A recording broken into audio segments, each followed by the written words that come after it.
Hey guys, Jengar here. Welcome to the second episode of Combat Report. In this episode we are looking at the RE.2005 sitting at now 6.0, but when we flew this plane it was still 5.0. Wish Gaijin would have picked a battle rating somewhere between that 6.0 and 5.0. But anyway, we have been climbing and we're in a cloud match. And in cloud matches it is absolutely vital not to listen to any music and to be able to listen to the engine sounds around you. I heard engine sounds and I was looking around, and here I miss him, but he's right behind me there. I don't know why I missed him. That's a situational awareness fail. But anyway, I became aware of him because he has started to shoot at me. This is an immediate roll. Put the nose down to avoid any incoming shots from where he was shooting at your silhouette. He sees the same thing as you, so he sees a silhouette in the cloud. And then I saw him, I loop over towards him, hoping to catch him. And we are in a dogfight. He seems to be going down and aware that I am behind him. So we're in a downward spiral here. And he's trying to, roll his way out of this one. Doesn't succeed though. We put a prolongated burst there out on his right wing eventually, as he was rolling too fast. So he always, some part of his plane stayed in the same place, and we were right with that guess. So we roll over again, and this is the difficulty in these kind of matches. Also night matches, you lose your situational awareness advantage if you're good at that. And I consider myself quite good at that.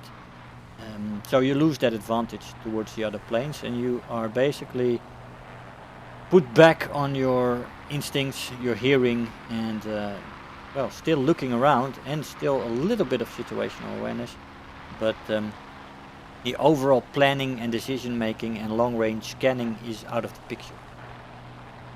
That's always unfortunate. I find that very unfortunate myself, to be honest. But that's the way it is. So we're diving right now. We're decided to help this ally out. See if we can close the gap and do some good for him. I see another dot in the clouds there, so there is probably two planes there. Or maybe that plane is just very far away.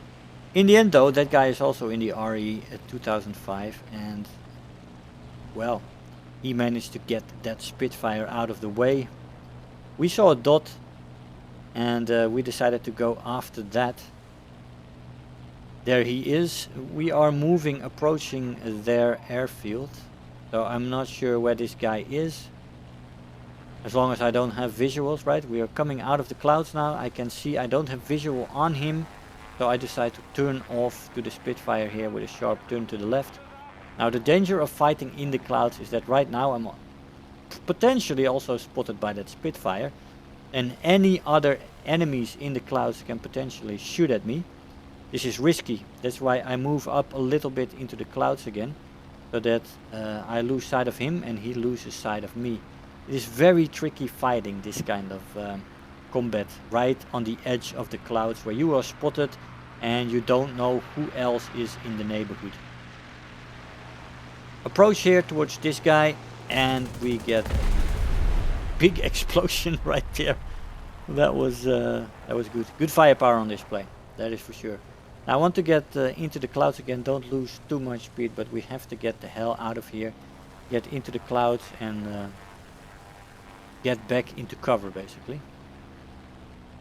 As we roll over, and we are back in the clouds. That is what you want in a match like this. You don't want to be spotted from somebody low who can then give you away to people coming from the clouds. That is very dangerous. If you are in that situation, you got to be acutely aware of that. You also want to check how many planes are still alive. And by now there were not that many planes left. There was one going to the airfield, as you guys saw with me, and there's two dots here. And there a third one pops up. So we've got a lot of the planes still there accounted for, so then you have to go into the shuffle anyway.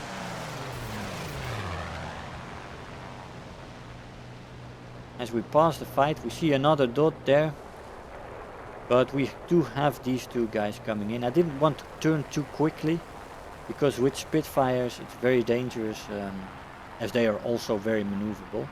And this plane can definitely compete with the Spitfire, so I wasn't too worried about that. But rolling over, I am now above both of these guys and have a good position. There was another guy coming in, as you know. I don't want to lose too much altitude. I miss my shots here, get an overshoot, very dangerous. Big mistake. But one of my only mistakes in this match, which is as the one in the beginning. Now this guy let himself be baited by the 190 and giving me easy shot on him. Me failing there, getting a crit though immediately after and destroy him, so that is good. Now the other Spitfire is out of sight right now, but I do see the third dot there and he's coming into view right now. So we're going into head-on most likely. And we need to take a little bit of good lead. And in a head-on, the lead is how much you keep your cursor above him.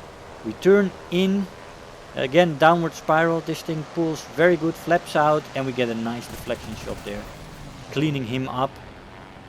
With those downward spirals, you always want to make sure to keep your viewpoint on the enemy plane, so you are reacting to what he is doing.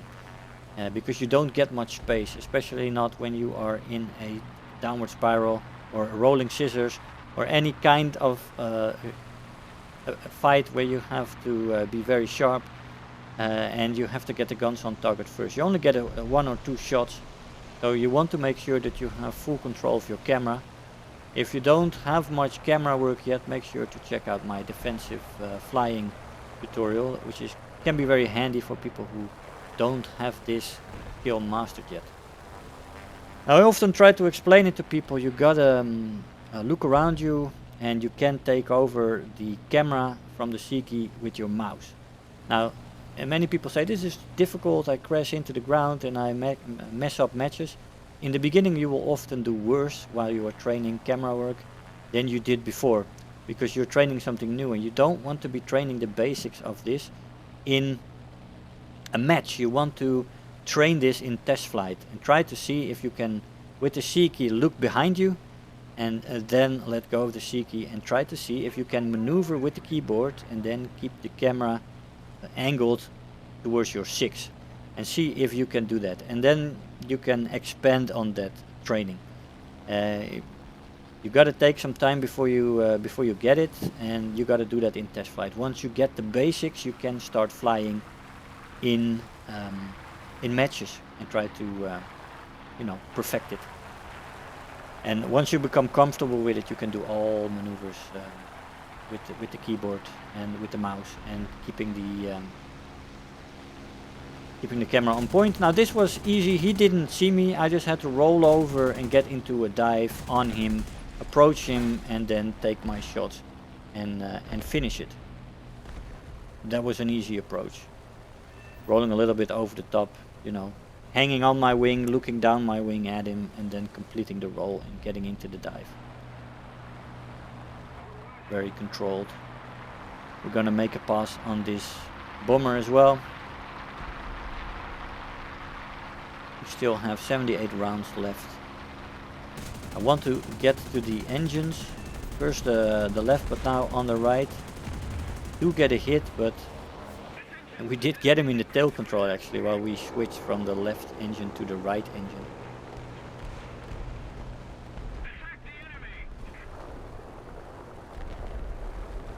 But the thing doesn't want to go down too easily.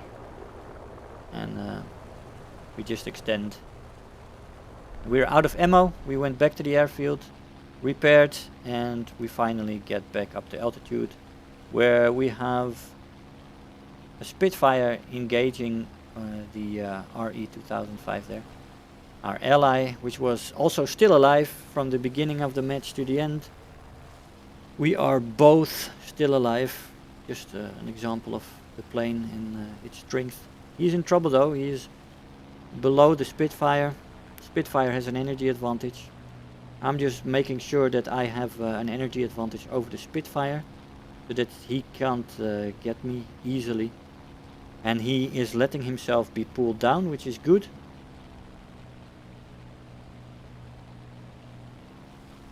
Now we're making sure that we are right above him before we're gonna make an attack run here.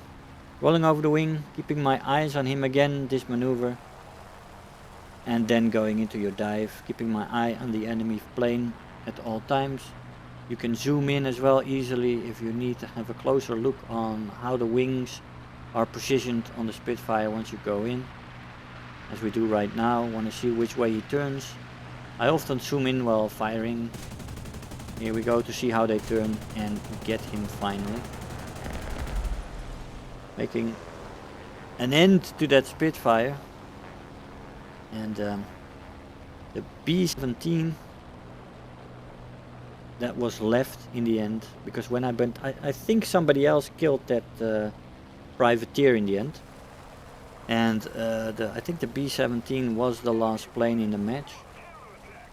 And that makes this a win with 6 kills. Very comfortable. With a good plane. Knowing the strengths of your plane, you can go a long way. Guys, I hope you enjoyed the video. I want to thank you all for watching, and I'll see you guys next time. Bye bye. If you're new here, make sure to hit the subscribe button, become part of this community. If you are already a subscriber, don't forget to like the video, do leave me a comment, and if you really feel like helping out today, make sure to share the video with your friends and let them know about the channel.